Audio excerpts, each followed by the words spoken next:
Bienvenidos a Cuarto Intermedio, bienvenido Roque. Gracias Gonzalo, Acá estamos listos para empezar una nueva edición del programa del Colegio de Abogados de Salta. Y tenemos invitados, otra vez invitadas mujeres. Digamos. Así es. Queremos cumplir con el género femenino. Así es, tenemos la suerte.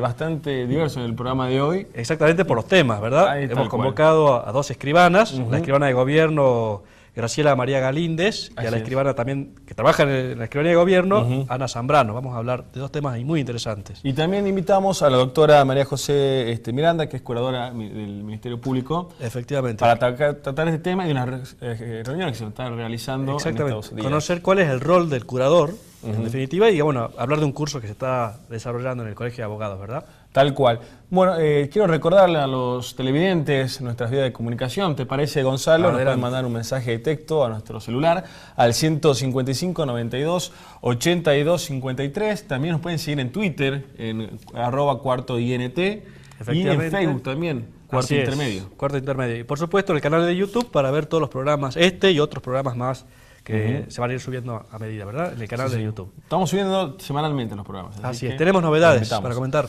Tenemos novedades.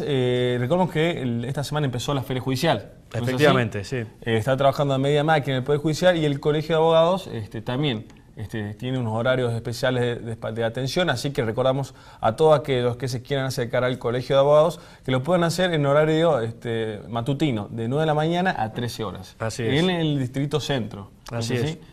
Y en el distrito, creo que acá tenías, si me puedes recordar, en Tartagal y en Metán. Efectivamente. Va a estar cerrado en Tartagal y en Metán, así que les pedimos por favor que estén atentos los colegas estas 2 semanas, sepan entendernos. Y en el distrito, en Joaquín B. González, va a ser de 9 a 12. Así es. Sí. Cuando decías que el Poder Judicial trabaja a media máquina, casi hago un comentario, pero lo voy a hacer, digamos.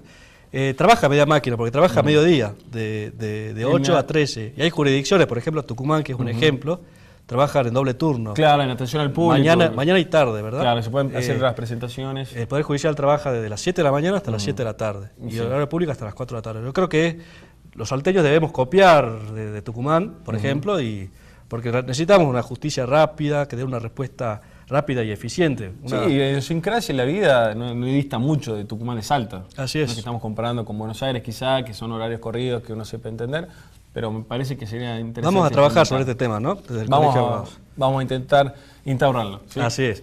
Bueno, otro tema, en estos días se celebra el Día del Abogado víctima del terrorismo de Estado. Y del Día del Abogado Laboralista. El 6 de julio fue el Día del Abogado Víctima del Terrorismo en el Estado. Tiene que ver con aquel suceso trágico de nuestra historia, la Noche de las Corbatas. Así es.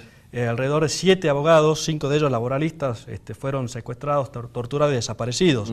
Eran abogados que trabajaban planteando acciones, habeas corpus, para personas que eran perseguidas por sus por cuestiones políticas, ¿verdad? Sí. Así que por esa razón se celebra.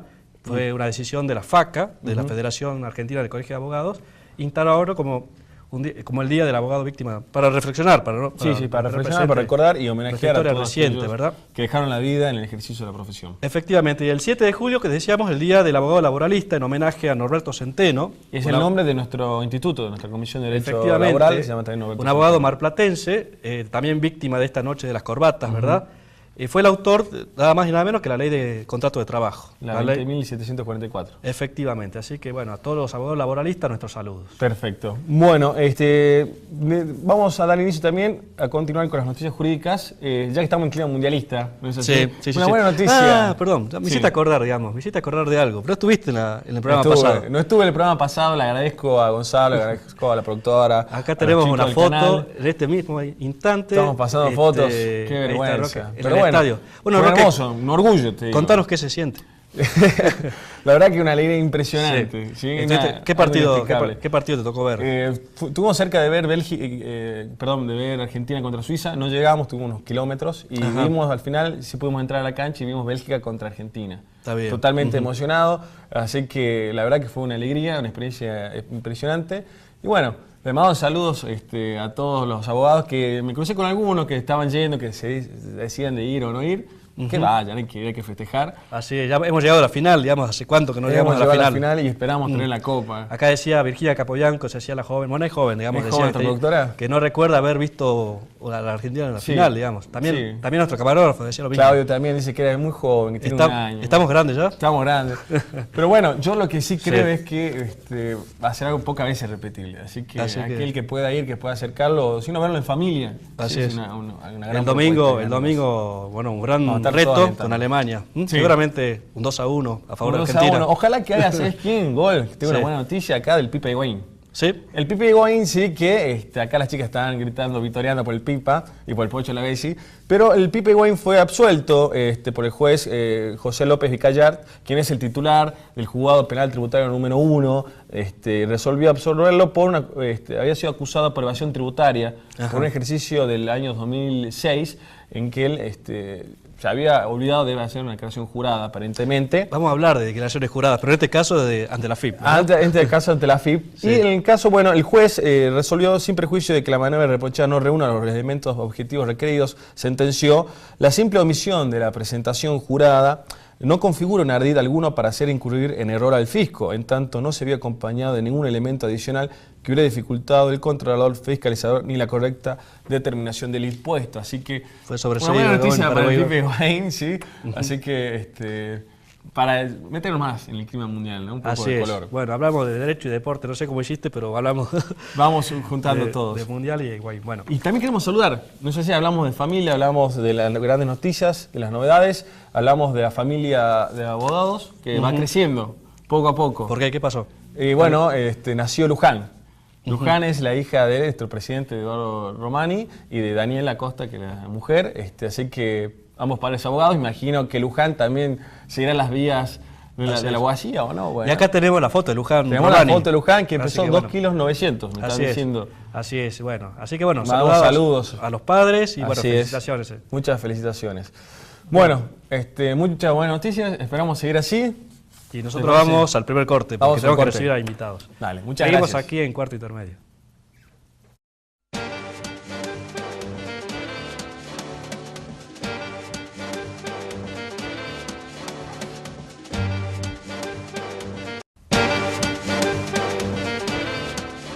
Seguimos en Cuarto Intermedio, Roque, y es momento de recibir a nuestras primeras invitadas, ¿verdad? Así es, nuestro segundo bloque lo inauguramos con escribanas, nada más y nada menos. Primera vez que invitamos escribanas al sí, vos decís nuestros primos hermanos. Nuestros primos hermanos, mujeres del derecho también. Así es. Está con nosotros la escribana Graciela Galíndez. Ella es escribana de gobierno. Muchas gracias, escribana. Así es. Yo te agradezco, Roque y Gonzalo, por habernos invitado a ambas a este programa y permitirnos dar un espacio para hacer conocer nuestras actividades, las que hace la Escribanía de Gobierno. Así que personalmente les quiero agradecer a ambos. Bueno, y también agradecemos a la escribana Ana Zambrano, que tal, buenas tardes. Muchas gracias por la presencia y bueno, para contarnos un poquito de todo, pero también unas reuniones que estuvieron muy interesantes. En Salta, el segundo encuentro de escribanos de gobierno. Efectivamente. Que se llevó acá en la ciudad de Salta por iniciativa del escribano. Exactamente. Pensamos que es importante tener un espacio de reflexión entre todos los escribanos de gobierno de la República Argentina. Lo más gracioso es que siempre pensábamos que éramos un montón y siempre aclaré que somos 24 nada más. Son uno por cada provincia, 23 más el escribano de la Nación. La idea era juntarnos, conocernos y tener este espacio de reflexión sobre dos temas que a nosotros nos parecían muy interesantes en la provincia de Salta, como son la propiedad aborigen y la ética pública. Es así que empezamos a organizarlo, tuvimos una convocatoria tremenda. ¿Cuántos escribanos de gobierno participaron? 16 vinieron, 16 estuvieron presentes. Sí, medio país en Salta, digamos, debatiendo estos dos temas, que van a ser los dos ejes de esta entrevista, ¿verdad? Exactamente, la verdad que nos sentimos muy orgullosos, vinieron los escribanos de gobierno, porque podrían haber mandado a los adjuntos o a otros escribanos que trabajaban en la escribanía de gobierno, pero vinieron ellos. Así que nos sentimos muy orgullosos y bueno, siempre dijimos, ¿no?, que se enamoren de Salta y vuelvan, decíamos que vuelvan. Bueno, doctora Zambrano, ¿de qué hablamos cuando hablamos de propiedad aborigen? ¿A qué nos referimos para que aquellos que nos están viendo? Porque no son muchos, la idea es del programa que sea dirigido a abogados, pero también es dirigido a todo el público en general. La verdad que es muy interesante la pregunta porque cuando hablamos de propiedad de origen es un concepto más amplio que el concepto de propiedad individual. Nosotros, como sabemos, a partir del 94 somos un Estado de derechos humanos y eso influye directamente en el derecho público, por lo cual de esta manera nos parece interesante que quienes están dentro del derecho público, como son los escribanos de gobierno, conozcan un poco de derecho internacional y sobre todo de derecho en relación a las poblaciones de los pueblos originarios, porque hay obligaciones del Estado sobre todos los derechos humanos y más específicamente sobre los pueblos originarios. Como vos me preguntabas, ¿qué involucra el concepto? Siempre decimos que el lenguaje construye. Entonces, cuando hablamos de pueblos de propiedad comunitaria o de la propiedad de los pueblos originarios, tenemos que saber primero que no son poblaciones, sino que son pueblos, y la diferencia está en que los pueblos tienen el derecho a la libre determinación, con los límites de un Estado de Derecho, por supuesto.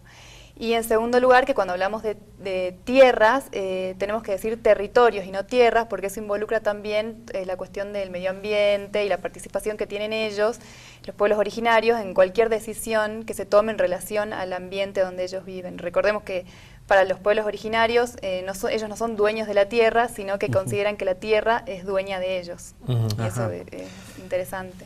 Hablabas de la propiedad de origen para diferenciar de la propiedad individual como la tenemos regulada en el Código Civil, digamos. Y cuando hablamos de la propiedad de origen hablamos de propiedad comunitaria, digamos. Sí. Pero ¿por qué es así? Porque no es un derecho que involucre a una persona o a los miembros de un pueblo, sino al pueblo en su totalidad, o a la comunidad en su totalidad. Es decir, son todos titulares del mismo derecho, pero ninguno puede disponer de ese derecho, porque es la comunidad la titular y no el individuo. Que es la gran diferencia con la propiedad privada. Claro, bien, así es. Y estos temas se debatió en Salta con los escribanos de gobierno. ¿Cuáles fueron los temas de debate? ¿Qué conclusiones arribaron?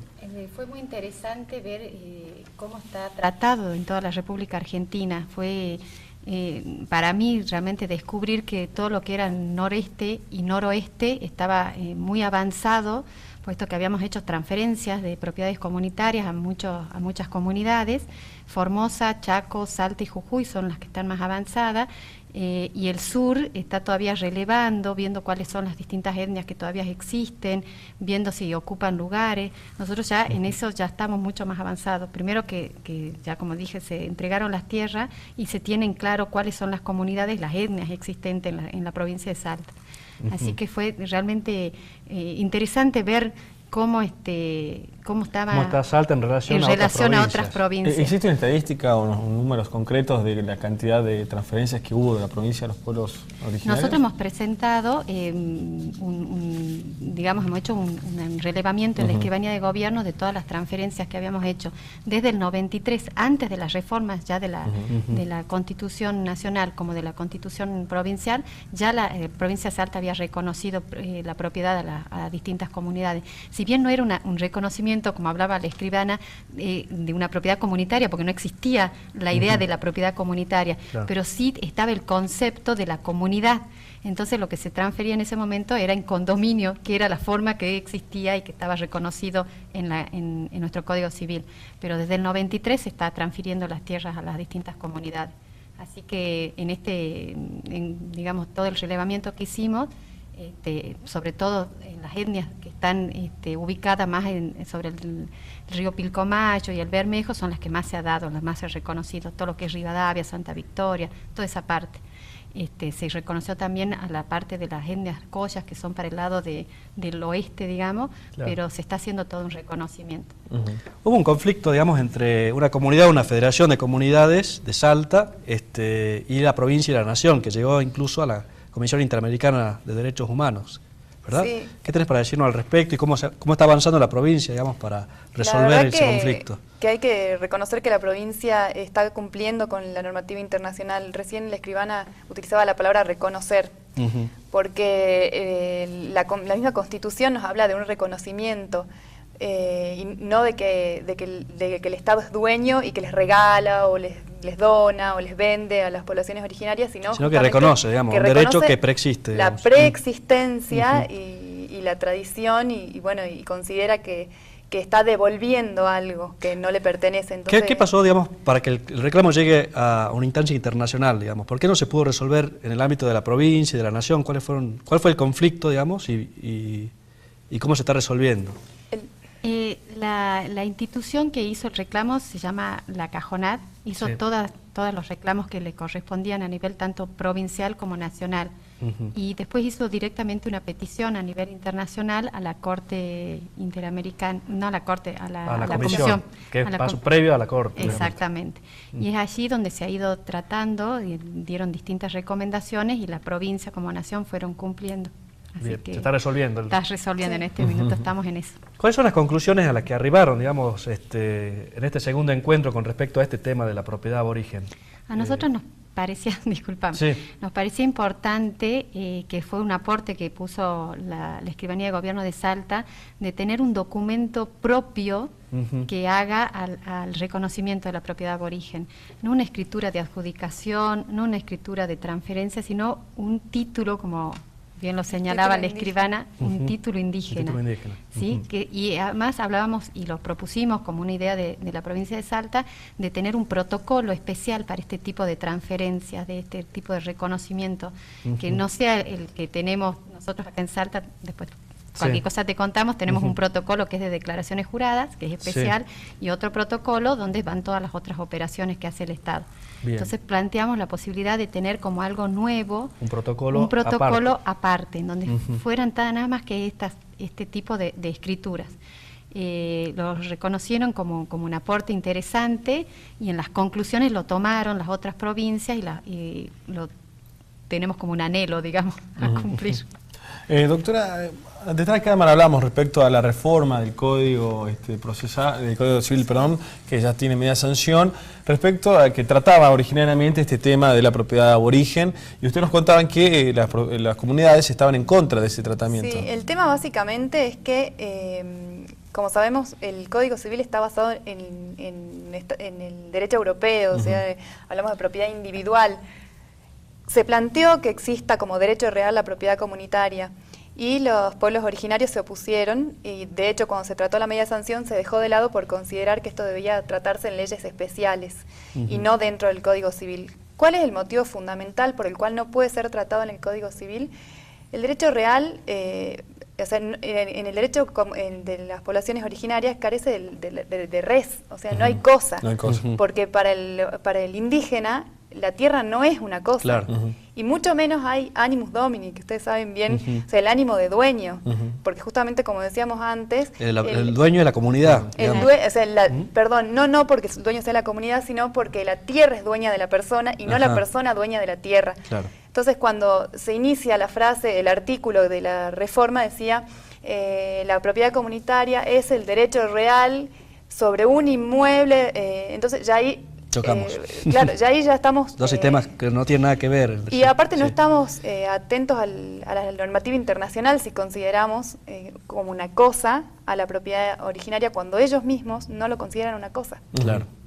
Ahí está la primera como contradicción. ¿Cómo manejamos esto? Que no es el derecho real, sí o sí tiene que haber una cosa y un ánimo de dueño. Bueno, son las dos características que no tiene la propiedad comunitaria. Así es. Bueno, bastante interesante el tema, ¿no es así, Gonzalo? Y la verdad que, bueno, un orgullo que sea Salta la que haya planteado la iniciativa, haya esto una exitosa convocatoria, 16 Yo te quería, de gobierno. si me dejas decir una cosita más, ya sé que vamos al corte. Vamos al corte, pero sí, hay... Una cosita más. ¿Por qué tratamos estos temas? Que era lo que me gustaba que quisiera que sepan todos, es por el tema de que tanto la propiedad aborigen como ética pública tienen rango constitucional en nuestra Constitución provincial. ¿Sí? Eso también hemos estado analizando entre todas las normativas de la República Argentina y bueno, no todos han tomado la propiedad comunitaria dentro de la Constitución, sino que tienen leyes especiales y otras directamente ni las contemplan. Claro. En cambio nosotros le tenemos rango constitucional en el artículo 15. Antes de la reforma del 94 incluso. Sí. Así que, y el tema de la ética pública también, digamos, es una obligación constitucional de los funcionarios. Somos ¿verdad? de avanzada. Somos de avanzada. Ese tema vamos a hablar en el próximo bloque. Así es, vamos a hablar de ética pública, de las declaraciones juradas de los funcionarios, un tema espinoso. Un tema bastante complicado. A veces los funcionarios son muy reacios en decir cuánto ganan y qué bienes tienen, ¿verdad? No sé por qué, pero bueno, vamos a hablar de esos temas. Vamos a un corte. Y seguimos acá en Cuarto Intermedio.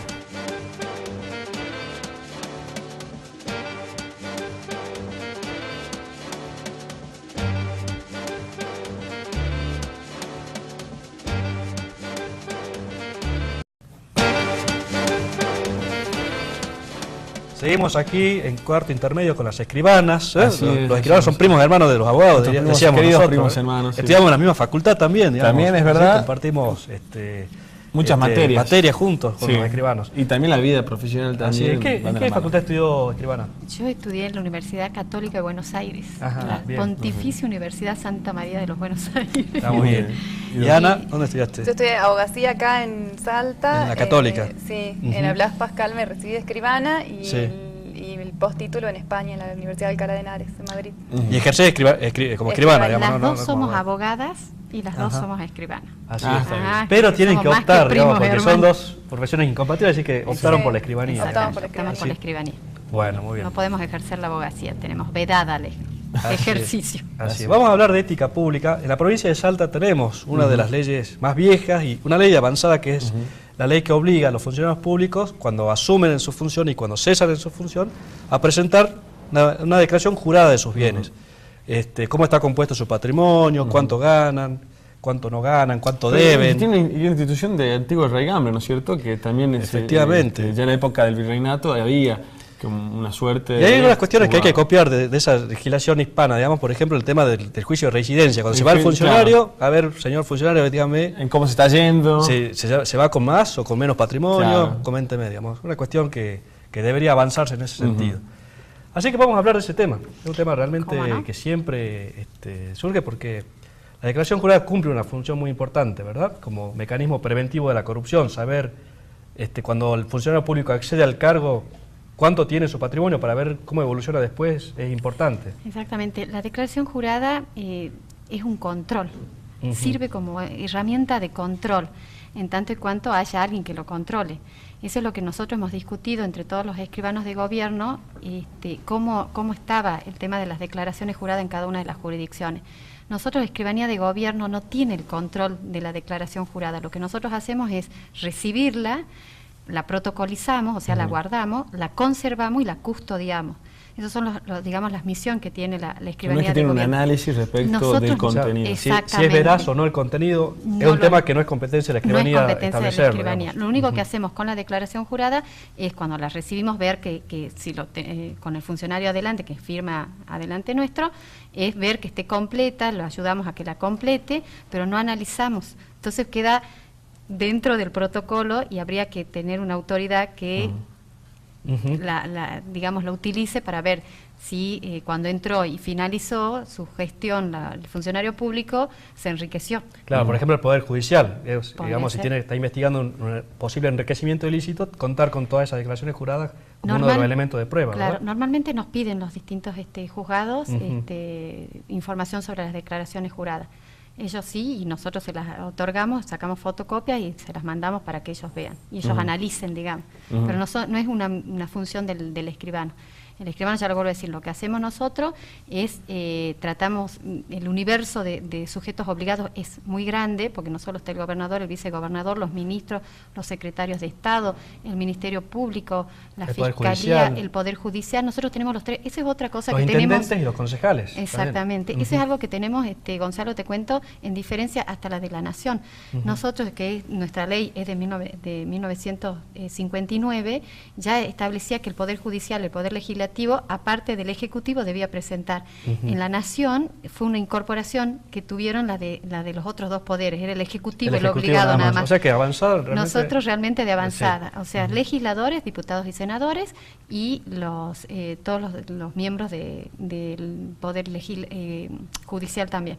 Y de avanzada también en cuestión de publicidad, digamos, porque el protocolo donde están las declaraciones juradas incorporadas es de acceso público, ¿verdad? Sí, la Escribanía de Gobierno tiene la obligación de custodiar, como dijo la escribana, las declaraciones juradas y quien quiera hacerlo puede pedir el protocolo, es decir, quiero ver la declaración jurada del gobernador, por ejemplo, o del intendente. Sí, a través de una nota, bueno, la escribanía brinda esa información. Y en el encuentro, doctora, en que se encontraron todos los representantes de las escribanías de las distintas provincias, ¿cuáles fueron las cuestiones en este tema en particular que saltean más problemas o que hubo quizás más discusiones? El tema que más trajo discusión es justamente el de la publicidad, porque no todas las escribanías, por las distintas leyes que tienen ellos, no todo era público, sino que tienen una parte de la declaración jurada que es reservada, que es toda la parte digamos, de la cantidad de bienes que tiene, dónde los tienen depositados los fondos, en las cuentas, todo eso es una cuestión reservada que va en un sobre reservado, que no tiene acceso, es más, lo traen hasta lacrado y eso lo guardan. Solo se puede abrir por pedido judicial. Lo que sí es público es, digamos, los datos del funcionario, cuándo asumió y datos que son específicos, digamos, de su función, pero no la parte, digamos, de económica que es reservada. Eso es discutible porque no son datos sensibles. Decir que tengo depositado en determinada cuenta bancaria y decir cuál es la cuenta bancaria, con qué entidad, no es un dato sensible, digamos. Bueno, eso lo tienen reservado. En Nación lo tienen reservado. Y eso no lo guarda, por ejemplo, en Nación, la Escribanía de Gobierno, sino la Oficina Anticorrupción. Claro, es que no es el caso de Salta, donde no hay reservas en ese sentido. Nosotros no. Nosotros tenemos un formulario que se ha ido cambiando a medida que se ha ido modernizando, donde uno declara los bienes, como las deudas, como, digamos, tantos bienes muebles como inmuebles, otros bienes de valor, la plata depositada, joyas también tienen, son distintos ítems que uno va llenando. Claro, efectivamente. ¿Y la petición, cómo funcionaría? ¿Cualquier ciudadano se presenta en la escribanía, de manera personal, por un escrito? A través de una nota. A través de una nota simple, sin patrocinio letrado. No, sin patrocinio letrado. Lo que sí, la nota tiene que tener, digamos, nombre y apellido y documento de la persona que la solicita, el objeto para qué lo solicita y, digamos, para qué la va a usar. Sucintamente, dos palabras. La necesito porque quiero saber y la voy a hacer pública. La información puede ser, digamos, el motivo, porque en definitiva esa nota nosotros la guardamos, cosa de que si después hubiera algún problema, sea, digamos, haya sido utilizada mal la información, nosotros tenemos la obligación de dársela al declarante. ¿De quién fue el que pidió? ¿Quién fue el que pidió? ¿Y existe un plazo desde que se ingresa la nota o el pedido hasta para poder otorgar una se otorga una copia, un informe detallado? Lo que me pidan, digamos, de acuerdo a lo que me soliciten. ¿Pueden ser una copia? Si me piden copia, sí. ¿O un informe? O un informe, lo que me soliciten. Por lo general, si me piden copias, nos tardamos un tiempo, depende de la cantidad y de qué funcionario, en sacar las fotocopias y otorgárselas. Pero no pasa de 2 o 3 días. ¿Qué facultades tiene el escribano de gobierno, digamos, ante el funcionario que no cumple con su obligación de presentar declaración jurada? Porque tiene 30 días hábiles para hacerlo una vez que asuma el cargo. Exactamente. Y cuando cesa lo mismo, digamos. Exactamente. Y si no lo hace, ¿qué puede hacer el escribano de gobierno? ¿O qué debe hacer? Nosotros lo que tenemos es, primero los invitamos a que presenten las declaraciones juradas. Digamos, la obligación de presentar la declaración jurada está en cabeza del funcionario. Claro. Así que vamos continuamente viendo que a través del sistema de que vayan presentando la declaración jurada. Después los invitamos, hacemos notas y se las mandamos. Posteriormente, si no la presentaron, lo intimamos ya, porque esa la ley dice que nosotros tenemos la obligación de intimarlo, y posteriormente debemos publicar en el boletín oficial a todos aquellos que no la han presentado. O sea, tiene un proceso, digamos, que debemos respetar. Si está intimado y no responde, ya está cometiendo un delito el funcionario, ¿verdad? El de no presentar la declaración jurada. Porque está previsto como delito la omisión. El Código Penal lo sanciona. Exactamente. Exactamente, la omisión, el falseamiento, todo está estipulado. La omisión está dentro del Código Penal. Y dentro del plano provincial, digamos, no hablando ya del Código Penal, ¿qué sanciones se prevén para el funcionario que no cumple, además de la publicación en el boletín oficial de su nombre? Nuestra ley, la viejita, la del 59, ya establecía para los temas de ocultamiento o falsedad en la presentación de la declaración jurada, que van a ser procesados por autoridades competentes. Claro. Suponemos que la justicia es la autoridad competente para hacerle el juicio. Y hablaba de la destitución. De la remoción del cargo. De la remoción del cargo. ¿Ustedes tienen estadísticas respecto a la cantidad de solicitudes de informes que tienen? Tenemos estadísticas que llevamos. ¿Tienen muchos pedidos de informes o de consultas? No. ¿Se proporcionan con otras provincias? Digamos, lo que más nos pide es la justicia, desde ya. Cuando hay una causa penal abierta. Hay una causa penal abierta, exactamente. Lo que más nos piden son ellos. Después, por supuesto, cualquier persona, tenemos mucha gente, periodistas que nos piden. Yo soy uno, molesto usuario de la escribanía de Nos gobierno. han pedido, siempre nos hemos tratado bien. Sí, perfectamente. Y de ahí, ¿cómo se llama? Lo que sí tenemos es una estadística de los que cumplen, los que no cumplen, que eso nos permite a nosotros poder después intimarlo y publicar en el boletín oficial. Eso lo tenemos todo por sistema, está todo sistematizado, así que inmediatamente nos van saltando y bueno, inmediatamente volvemos a intimar y si no ya ahora en julio voy a publicar. Bueno, así es. Vamos a estar atentos. Antes un minutito voy a, porque hay otro tema que quería tocar, digamos, el tema, hablamos recién de las funciones, de las potestades, las facultades que tiene el escribano de gobierno frente al funcionario, digamos. Y también para ejercer esas facultades necesita autonomía, necesita unas ciertas garantías e independencia que se la da la estabilidad en el cargo, que recién comentábamos fuera de cámara, de los escribanos de gobierno de otras provincias duran en su cargo mientras duran su buena conducta. Así que no es el caso de Salta, ¿verdad? No, que dura no es. lo que dure la voluntad del gobernador en mantenerlo en el cargo, que puede ser 1 año, 2 años, 5 años, lo que dure su mandato. Exactamente, sí. ¿Eso lo ven como una falencia de nuestro sistema local que debiéramos corregir? ¿Cuál es la visión que tienen ustedes Buena al respecto? pregunta. Porque sucede lo mismo en la Corte de Justicia de Salta, los jueces duran un mandato... Un mandato y después Dure tienen... Exactamente, Tienen que ir renovando. Exactamente, sucede lo mismo con el Colegio de Gobierno del Ministerio Público, con los auditores generales de la provincia, no duran lo que dura su buena conducta, sino no tienen estabilidad en el cargo, duran... Pues sí que si lo pienso así rápidamente, te tendría que decir que el escribano siempre es el escribano de confianza, ¿no? Siempre decimos nosotros, acuda a su escribano de confianza, decimos en el Colegio de Escribanos. Sí. Y bueno, más o menos se puede entender que pueda cambiar porque al cambiar la gestión tenga su escribano de confianza. Ahora, si vos te pones a pensar que es una cuestión, el escribano es técnico, o sea... Sí. Podría pensarse en ese tema de que quede bien hasta que dure su buena conducta. Así es. Vamos a convocar a las escribanas porque hay un montón de temas. Sí, hemos tocado 2 temas nada más, propiedad de origen, ética pública, declaraciones juradas, y seguramente van a ir surgiendo muchos temas más. Que vamos. Le agradecemos muchísimo, doctora. Gracias. Esperamos contar en nuevos programas. Y bueno, le invitamos que sigan acá en Cuarto Intermedio. Así es, porque vamos a recibir a María José Miranda, vamos a hablar del rol de los curadores, ¿verdad? Así es. Vamos a una pequeña pausa y ya volvemos con más Cuarto Intermedio por Somos Salta.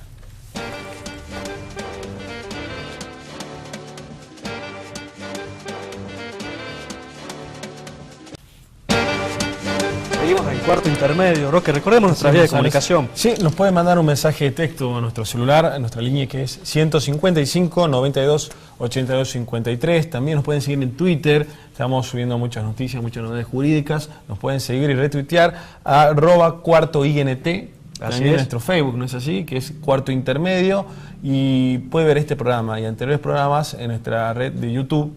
Tenemos un canal especial donde se ven los programas anteriores, que es Cuarto Intermedio. Ponen en YouTube y va a salir Cuarto Intermedio, programa de abogados de Salta. Desde el primer programa hasta el último programa. El primero, sin cortes. Así es, sin cortes comerciales. Bueno, la verdad es que nos hemos quedado con las ganas de seguir conversando con las escribanas que vieron recién. Pero también tenemos que tocar otro tema muy importante, muy interesante. Tiene que ver con el rol del curador en el Ministerio Público y con la salud mental y el derecho, digamos. Así es. Para eso, ¿a quién hemos convocado? Hemos convocado a la doctora María José Miranda, quien es curadora del Ministerio Público. ¿No es así, doctora? ¿Cómo está? Buenas tardes. ¿Cómo les va? Muchas gracias, María José. Muchísimas gracias por venir, doctora. Gracias a ustedes por invitarme. Por Siempre favor. es bueno hablar de salud mental. Así es. Todos nos viene bien. Así es. Sí, tal cual.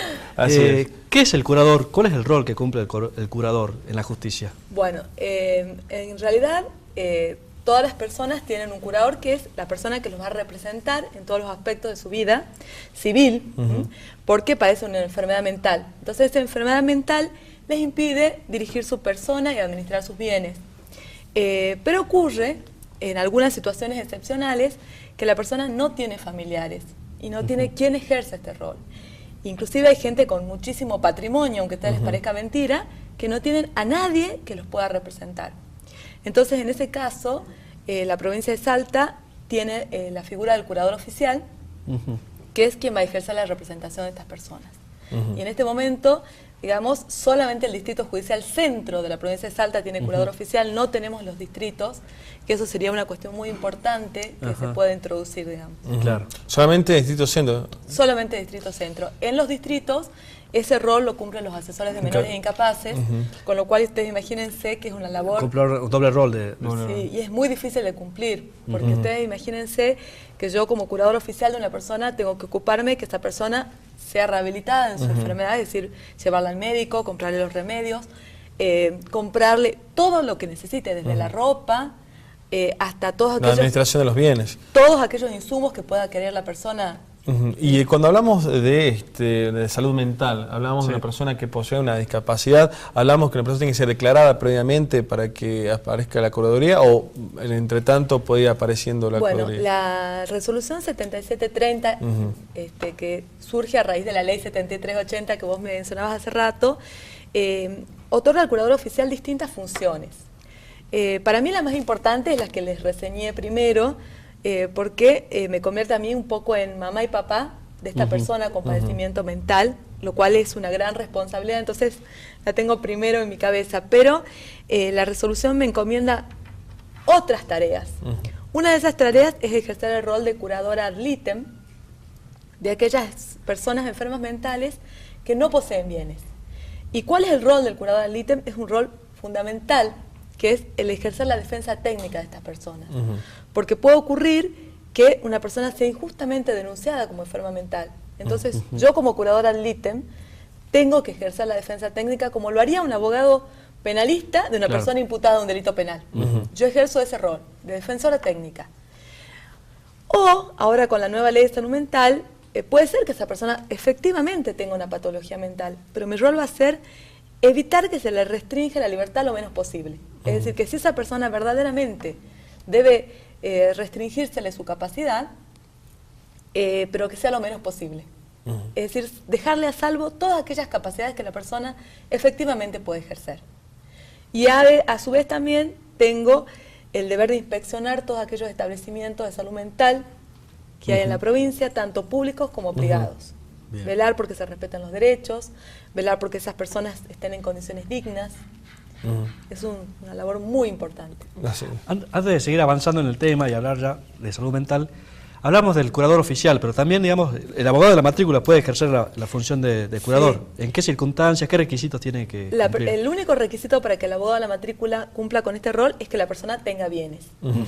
Y en eso hemos tenido un escollo muy importante en Salta, porque la ley que regulaba esta cuestión es la ley 1142 del año 1949, que establecía que había que sortear 20 abogados de la matrícula todos los años para que cumplan esta función. Desgraciadamente, excepcionalmente se presentaban los abogados a ejercer este rol. Eran sorteados, citados en repetidas oportunidades, nunca se presentaban, con lo cual terminaban designándome a mí. Y bueno, en esto hemos hecho un trabajo muy importante, el Colegio de Abogados, que gracias a Dios me escuchó, porque yo les pedí que hiciéramos un cambio en esto y que empezáramos a trabajar, porque realmente era importante que los abogados tuvieran un rol, porque esto es una carga pública. Pero tampoco era bueno esto de que cualquiera fuera sorteado sin tener conocimiento sobre la temática, sin tener un compromiso personal. La salud mental exige un compromiso personal de cada uno de nosotros. Sí, sí, sí. Entonces, bueno, la asesora general de incapaces, que también me escuchó por suerte, Mirta Lapad, la doctora Mirta Lapad, conjuntamente con Eduardo Romani en aquel momento, en la anterior gestión, organizamos un curso con el objeto de formar a los abogados que van a integrar la futura lista el año que viene, si Dios quiere. Entonces, para que sean personas formadas, idóneas y comprometidas. Actualmente están cursando, digamos. Acabamos de terminar el curso, ¿cuántos? Muy exitoso, fueron 80. La convocatoria es importante. Sí, nosotros queríamos un curso de 40, porque nuestra idea era hacer un taller. ¿A cargo de quién estuvo el curso? Lo dicté conjuntamente con la doctora Silvia Ibarguren, que es la asesora de menores incapaces número 6, el doctor Esteban Cortés, que es el secretario de la curaduría, la doctora Verónica Ortiz, que es abogada, que también trabaja en el staff de la curaduría. Sí. Y bueno, fue un curso... Todos excelentes profesionales, los conozco personalmente, así que no, saludos, ¿verdad? Bueno, gracias, sí, a todos. Y comprometidos, digamos. A todos, la verdad que realmente... Bueno, la verdad que qué bueno que tengo la oportunidad de decir, fue toda la curaduría la que trabajó, no solamente los doctores, sino que hasta los auxiliares administrativos trabajaron para que este curso realmente fuera un éxito, porque nosotros hicimos verdaderamente un taller, donde no se daban clases solamente magistrales, sino que los profesionales tenían que aprender a trabajar. Tenían que aprender a hacer los escritos, tenían que aprender a cómo moverse en una audiencia de visu con el enfermo mental, y merituamos también esta cuestión del compromiso personal. Bien, perfecto. Bueno, ahora vamos a hablar ya del tema de salud mental, porque acá hay un cambio de paradigmas con la sanción de la nueva ley, digamos. ¿Qué cambia? Es un cambio radical. Fíjense que yo siempre digo que nada es casual. La curaduría oficial entra en funciones el 10 de noviembre de 2010. Y la ley 26.657 empieza a regir el 10 de diciembre de ese mismo año, un mes después. Esta ley realmente opera un cambio de paradigma y obedeció a un análisis que se hizo de la realidad de todos los hospitales de salud mental que había en el país. Y si ustedes leen los antecedentes, y yo les puedo después mostrar el análisis que nosotros hicimos de la salud mental en Salta. Salta no era ajena a este difícil tratamiento del enfermo mental. Teníamos enfermos mentales sin identidad, sin documento nacional de identidad. Años y años, ¿no? Personas que hacían 30, 40 años que estaban internadas. Y que no tenían un tratamiento de rehabilitación, ni mucho menos. No, porque además, y hay mucha gente que inclusive no tenía razones para estar ahí, sino que permanecía por el simple hecho que no tenía dónde vivir, porque habían sido depositadas cual cosas. Un pabellón de inimputables también con personas... Bueno, gracias a Dios, en ese sentido, la curaduría oficial ha tenido mucho que ver en esto. Hoy el pabellón de inimputables es un lugar de rehabilitación, es un lugar donde realmente las personas están en condiciones dignas. Ni siquiera estos lugares de internación cumplían con las condiciones mínimas de higiene, de ropa en estado adecuado, limpio. Bueno, todo esto se ha empezado a modificar gracias al paradigma. O sea, no ha sido solamente una cuestión de derecho, sino también de las mínimas condiciones que una persona debe tener para vivir.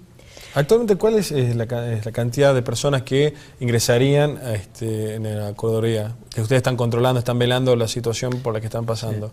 Bueno, nosotros estamos representando en este momento a 100 personas. Y bueno, yo lo que quiero destacar que el trabajo que nosotros que hacemos no es un trabajo de cantidad de expedientes, sino es un trabajo cualitativo, que yo les contaba que demanda muchísimo tiempo, porque a estas personas, bueno, le hemos tramitado el documento nacional de identidad a todas, le hemos tramitado el pase de transporte, el certificado de discapacidad, le hemos tramitado una pensión no contributiva a cada uno de ellos, con lo cual ahora estas personas tienen posibilidad de externar del hospital, porque esta pensión les permite alquilar un lugar si están en condiciones de alta médica, les permite poder comprarse sus mínimas cosas, es decir, han empezado a aprender a manejar el dinero, porque estas personas estaban en condiciones de poder hacerlo, pero no tenían dinero y nunca les habían enseñado a manejar el dinero. Muy interesante, ¿no? Vamos a hacer un corte, vamos a seguir hablando de la salud mental y la situación del enfermo mental en Salta, ¿verdad? ¿Qué hacen nuestras instituciones por ellos? Vamos a un corte, ¿te parece? Volvemos con el último bloque de Cuarto Intermedio.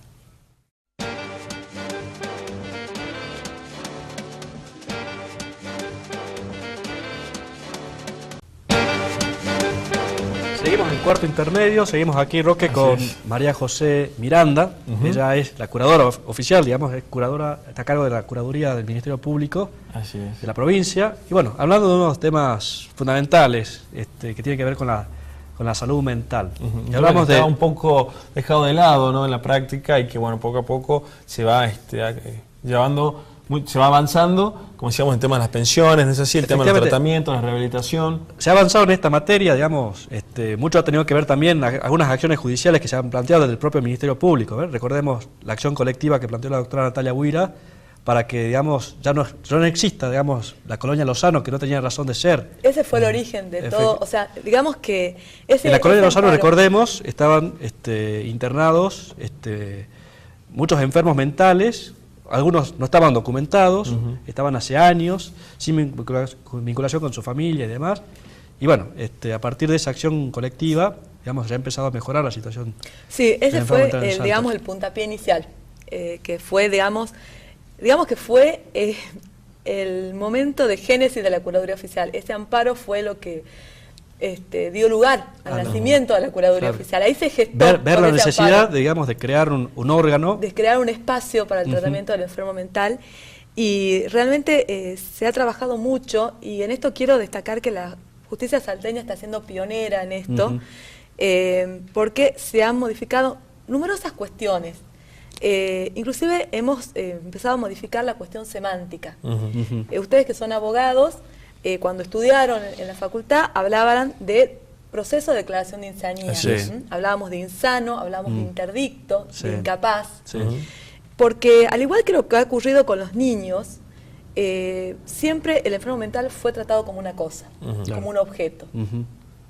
Entonces, la primera cuestión que esta Ley Nacional de Salud Mental establece que esta persona es un sujeto de derecho, con capacidad. Primer punto.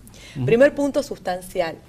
Ahora, eso suena muy bonito en la letra de la ley, pero tenemos que empezar a que eso que suena bonito, en la práctica tenga una implicancia, ¿no? Entonces, ahora hablamos de procesos de restricción de capacidad.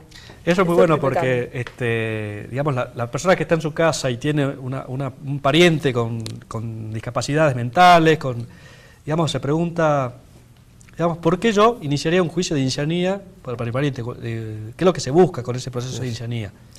Tal cual. Podemos explicar un poco que siempre un proceso de restricción de capacidad tiene por finalidad principal proteger a esa persona. Pero lo que ocurría históricamente es que cuando esta persona era declarada insana, se tornaba un incapaz absoluto de hecho. Y ustedes habrán visto en muchas situaciones, por ejemplo, el típico caso del enfermo síndrome de Down, que trabaja, que participa de orquestas, que estudia inclusive en colegios no para personas con capacidades especiales. Entonces, lo que la nueva ley ha buscado, y nosotros en Salta lo estamos haciendo respetar a rajatabla, es que se reconozcan todas esas capacidades que la persona tiene y solamente se restrinja aquello que la persona no puede hacer. Efectivamente. Entonces, es decir, no hay una declaración de incapacidad absoluta. Totalmente. Es decir, esta persona tiene capacidades para determinados actos y lo puede ejercer por sí solo. Totalmente. Y que eso esté reconocido en una sentencia. Totalmente. Y ya no hablar nunca más de incapaz, sino hablamos de restringir la capacidad de la persona tal por cual, ¿no? Esto ha sido reconocido ya en 2 fallos de la Cámara de Apelaciones Civil y Comercial de Salta. Con respecto de Salta. Sí. Nosotros en ¿Con Salta respecto a casos de chicos con síndrome de Down o de otras? El primer precedente fue una nena, síndrome de Down, donde justamente se pidió que no se hablara más de incapaz, porque esta nena era una nena que trabajaba. ¿Qué edad tiene? No recuerdo la edad, pero esta nena trabajaba, era experta en tocar el violín, fue a la audiencia con los jueces en la Cámara. ¿Qué sala de la Cámara? Sala primera. Entonces, Salta está teniendo una gran impronta en estas modificaciones. Nosotros logramos desde la Curaduría que al inicio del proceso de restricción de capacidad, la persona se le corra traslado de esa denuncia de restricción de capacidad. Sí, a la propia persona que va... A la propia persona, porque nuestro Código de Procedimiento Civil y Comercial establecía que el traslado al enfermo mental recién se producía una vez cerrado el periodo probatorio. Cuando ya está... Producía la prueba. La sentencia, antes de la sentencia. Entonces la persona... Era una formalidad. Era una formalidad, y a mí me ha pasado en muchas oportunidades que la persona realmente está sana, completamente sana, que es un error ese proceso, o hay una cuestión de querer apropiarse del patrimonio de esa persona y se busca por eso restringirle la capacidad, y esa persona no tenía posibilidad de defensa verdadera. Pero hoy por hoy le llega a una persona con capacidades diferentes, pienso en una persona con síndrome de Down, le llega una cédula donde dice, están iniciando un juicio de restricción. Exactamente. ¿Es una simple formalidad esa notificación o se requiere la presencia? Nosotros lo primero que exigimos es que se le corra traslado de la demanda a través de una cédula. Al finalizar el proceso, exigimos a los jueces algo que el Código de Procedimiento establece como una potestad y nosotros ahora lo tornamos como una obligación, que se convoque a esta persona y el juez tenga contacto personal con esa persona, en mi presencia y en presencia del asesor de menores incapaces e interveniente. Efectivamente. Esa es la última prueba y la más importante del proceso. Que el juez tenga contacto directo, porque muchas veces un expediente, el papel del expediente no transmite la vida real, ¿no? Y procesalmente, ¿cuál es su opinión respecto a este? ¿Es un proceso largo, el que lleva mucho tiempo, muchas complicaciones? No, es un proceso muy breve. Ajá. Procesalmente hablando, ¿cuánto tiempo llevaría? Un abogado a la matrícula, llevándolo bien, en 6 meses a 1 año, tendría que tener sentencia el proceso. Lo que pasa, ¿qué es lo que nos está dificultando y qué es lo que nos está enlenteciendo un poco el proceso? Que la nueva ley de salud mental establece que ya no solamente se necesita hacer una pericia médica a los fines de determinar si esta persona está enferma mental, sino que tiene que tener una evaluación interdisciplinaria, con lo cual se exige una pericia psicológica y un informe socioambiental. Entonces, el servicio hecha por el Servicio Social del Poder Judicial. Psicología y Social del Poder Judicial. Que tiene muy pocos... Que tiene pocos psicólogos, que tiene pocos recursos, que tiene mucho trabajo. Tiene un plazo, sí.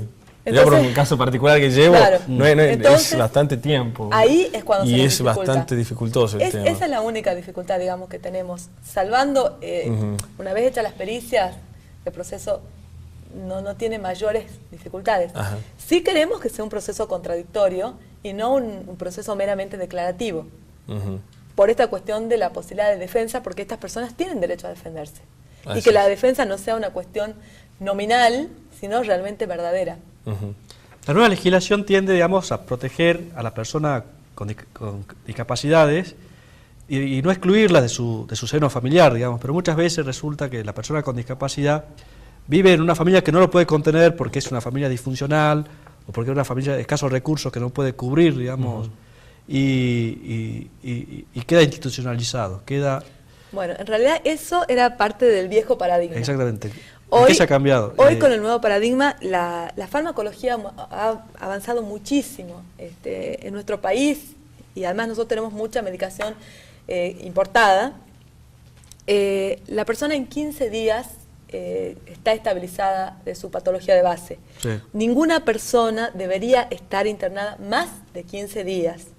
O sea, esta cuestión de que está muy arraigada en nuestra sociedad, de me desprendo del enfermo mental para que el enfermo mental viva en aislado, de salud mental. Eso ya hoy no existe en este nuevo paradigma en salud mental. La internación es por muy breve tiempo. De hecho, se cumple realmente, no hay internaciones largas. No, ya no hay largas internaciones. Lo que queda, digamos, en el hospital de salud mental es por esta historia de haber utilizado ese lugar como depósito de personas y abandonar esas personas 30 a 40 años en Colonia Lozano y por tanto ahora hemos perdido la familia. Hay casos, yo 2 minutos, me gustaría contar un solo caso que a mí realmente me resultó en 2 minutos, ¿tenemos 2 minutos? Tenemos 2 minutos. Bien, 2 minutos. Me nombran curadora definitiva de una paciente que hacía 30 años que estaba en el Hospital Rabone. Empezamos a rastrear las historias clínicas. Esta persona, el único dato que teníamos es que la había dejado la familia de una amiga. Vamos a ver la familia de la amiga, nos dicen que en realidad esa amiga estaba en Tartagal, que tenía un puestito en la puerta de una escuela donde vendía golosinas. Esta paciente del Hospital Rabone, como no tenía identidad y no sabía dar su nombre, fue inscripta judicialmente como Gloria González. Cuando llegamos a Tartagal, empezamos a investigar y encontramos a esta mujer en el puestito. Nos dice, no, esta señora se llamaba María Peña, no es Gloria González. Fue llevada por la fuerza Salta para trabajar en los quehaceres domésticos. Cuando se dieron cuenta que era enferma, la dejaron en el Hospital Rabone. Bueno, ahora estamos por hacer un ADN y la vamos a revincular con su familia de origen. Y va a ser, y vamos a rectificar su identidad verdadera. La ley de salud mental habla de esto, ¿no? De reconocer, preservar la identidad de estas personas.